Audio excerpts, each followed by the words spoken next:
Let me say something that sounds completely wrong, but isn't. Right now in the United States, fewer homes are being sold than at almost any point in the last 30 years. And at the exact same time, home prices are sitting near all-time highs. Fewer buyers, higher prices. That shouldn't happen. That's not how supply and demand works. That's not how any normal market works. And yet, here we are. A housing market that isn't crashing, isn't growing, isn't correcting. It's just stuck, frozen. And if you've tried to buy a home recently, you already feel it. You scroll listings, you run the numbers, you close the app, because something feels off. Not slightly off, fundamentally broken. So today, we're going to do something most of the real estate industry will never do. We're going to walk through exactly what happened, step by step, number by number, so you understand why this market feels impossible and what that actually means for your future.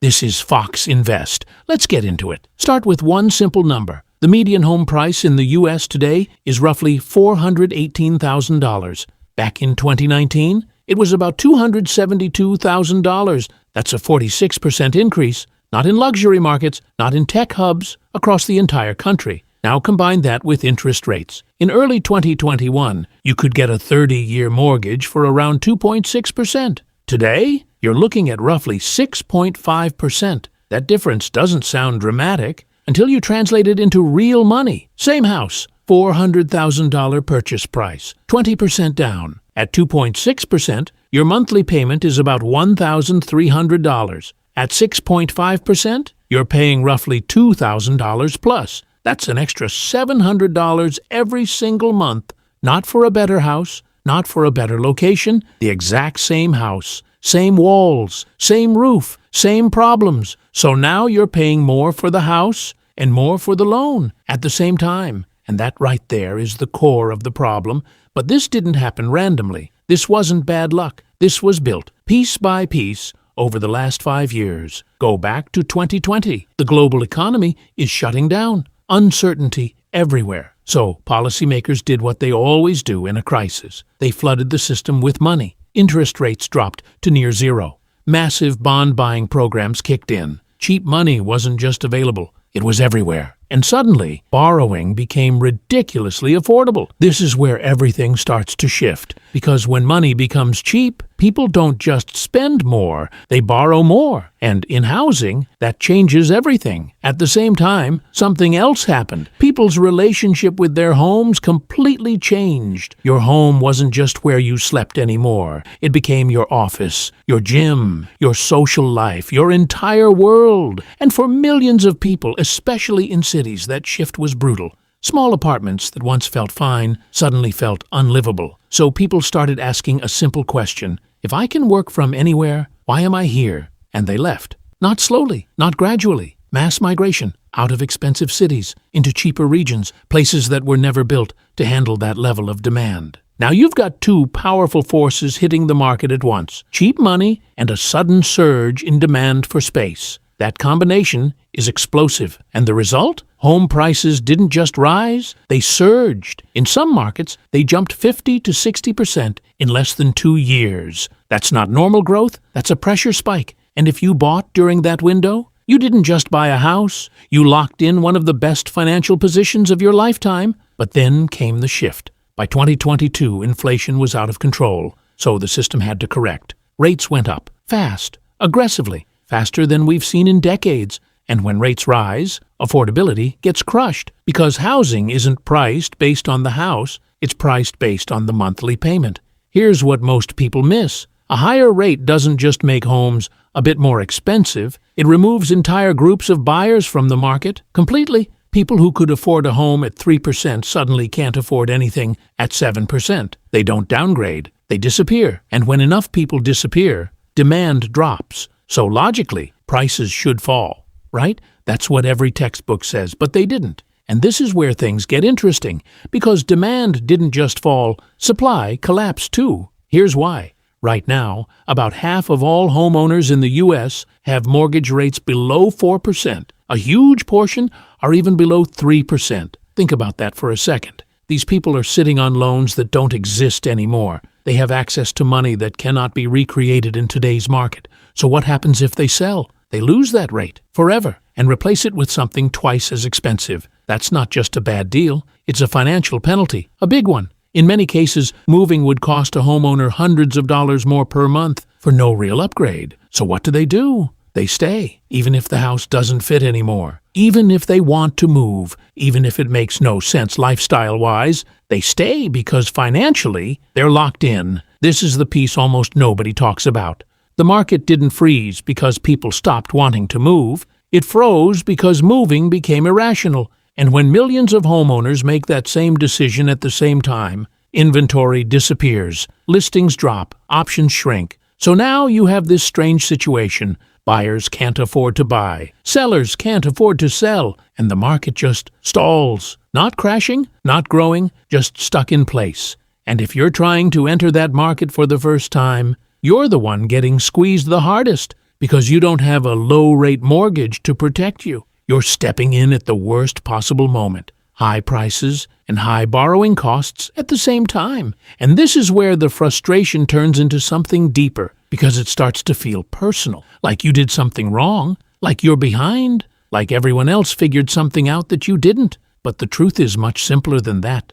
The system changed, and it changed fast. What you're dealing with right now isn't a normal cycle. It's the aftermath of the cheapest money in modern history, followed by one of the fastest tightening cycles ever, layered on top of a decade-long housing shortage. That combination doesn't create balance, it creates distortion. And here's the uncomfortable reality. This isn't something that fixes itself quickly, because the core problem isn't just demand, it's supply. And supply takes time, years, sometimes decades. So what you're looking at right now isn't a temporary glitch, it's a structural shift. A market that's going to move slowly, painfully, over time. Let's pick up exactly where we left off, because understanding that the market is frozen is only half the story. The real question is, why does it feel like even when things improve, you're still locked out? Let's talk about affordability. Not headlines, not averages, real affordability, because this is where the illusion completely breaks.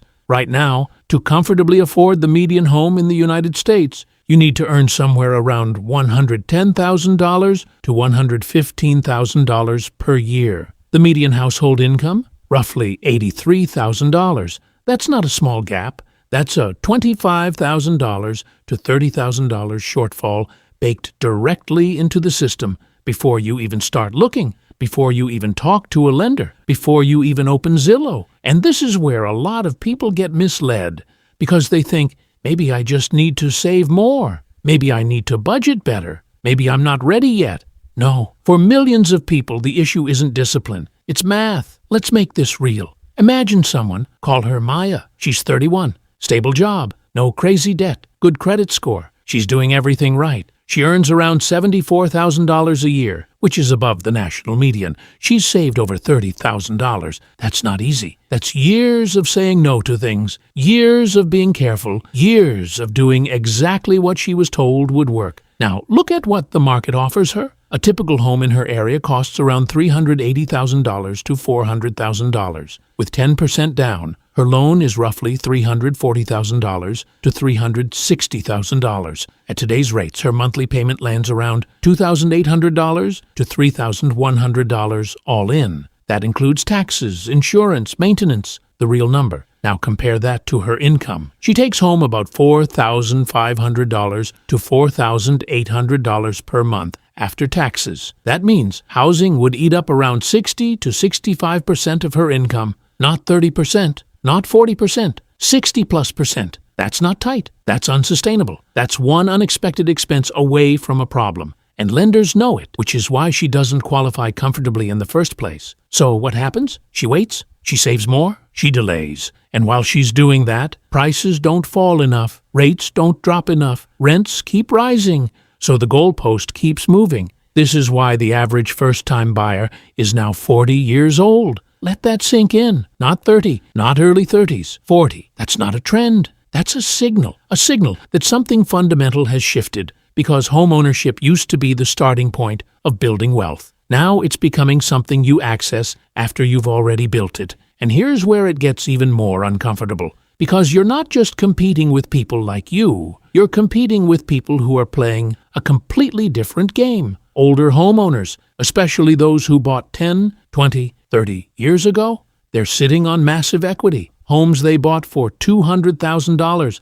are now worth $600,000, $700,000, sometimes more. When they sell, they don't need a big loan. Sometimes they don't need a loan at all. So when they show up to buy, they're not asking, can I afford the monthly payment? They're asking, do I like this house? That's a completely different level of leverage. And when you're a first-time buyer trying to compete, you're not just outbid financially, you're outpositioned structurally. This is why first-time buyers now make up barely 20% of the market. Historically, it was closer to 40%. That's not a small drop. That's a collapse.